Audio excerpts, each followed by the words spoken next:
Time to play. Here I go. Start. If Gatekeepers is Mario Party Jamboree's worst minigame, then Hot Cross Blocks stands a close second. In this minigame, you can pick a pattern on the right side of the screen to bridge your path. If someone else chooses the same pattern, then neither of you get it.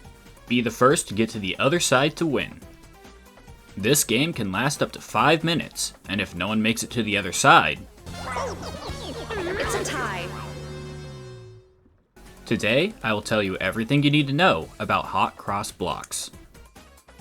First, how many patterns can you expect, and what types? Well, there are 52 unique patterns that can appear. Some here are better than others. You will have to choose what will help you best in your situation. For example, this pattern here will get you further away than any other, but you will be stuck next turn with very few options to choose from. We will talk more about strategies in a bit. Before that, we need to talk about the CPUs and how they work. I am going to get into some statistics, so if you'd like to skip ahead, go to this time. Originally, I intended to play this minigame 50 times with each difficulty of CPU, but found very early on that that wouldn't be necessary. I managed to get hundreds of data points with only 10 games for each difficulty. I kept track of each pattern they chose, and what patterns would be best given their current position. The possibilities were top, middle, bottom, top and bottom, middle and bottom, and all three. I also organized the patterns that they chose loosely based on how good each was. Basically, I gave it a score by multiplying their length by the height at their rightmost side, and if the pattern couldn't connect, then I'd give it a score of 0. With 52 patterns in 7 starting positions, I got 364 unique combinations, which I organized into 7 categories.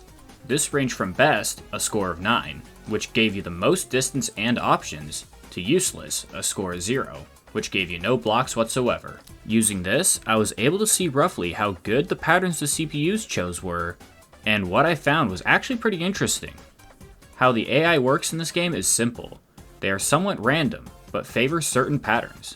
I will put up their favorites and least favorite patterns as we go. Easy CPUs chose useless patterns very often, more than twice as often as they would if they were choosing randomly. While testing, I chose only the top pattern every time to see how well pure randomness did against the CPUs, and beat them soundly. I won more than all the easy CPUs put together. Normal and hard CPUs were almost entirely random, with some weight towards worse and better patterns respectively. What is interesting is that even hard CPUs picked useless patterns. If you're facing these 3 difficulties, then your best strategy is to just choose the best pattern. You will stand a much better chance than trying to think of what they will do next. Now, the master difficulties are a different story. These CPUs will never choose a useless block unless they have no choice. They will go somewhat random so that all 3 master CPUs don't always choose the same block, but they weigh heavily towards good blocks. I won't suggest any blocks to prefer. Instead, you should focus less on what you need and more on what the CPUs will not take. For example, here I hold middle and bottom. DK holds the top, Peach holds middle and bottom, and Boo holds the middle. Only me and Peach can grab the first pattern, while everyone can grab the second, third, and fourth. But DK will also win if he gets either pattern 2 or 3. So I have 2 options. Option 1 is to grab the first pattern and hope DK doesn't choose pattern 2 or 3.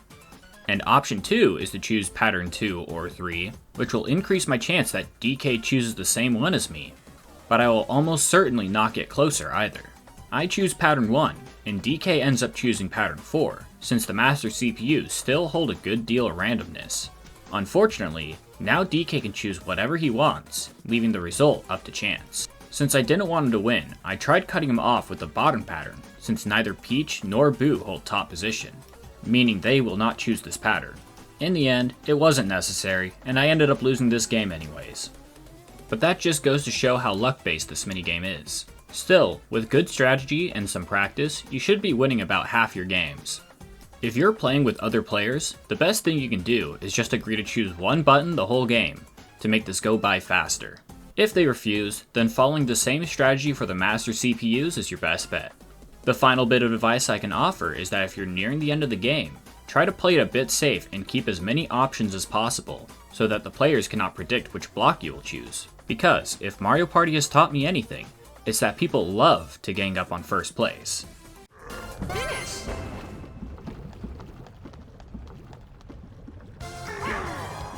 Winner!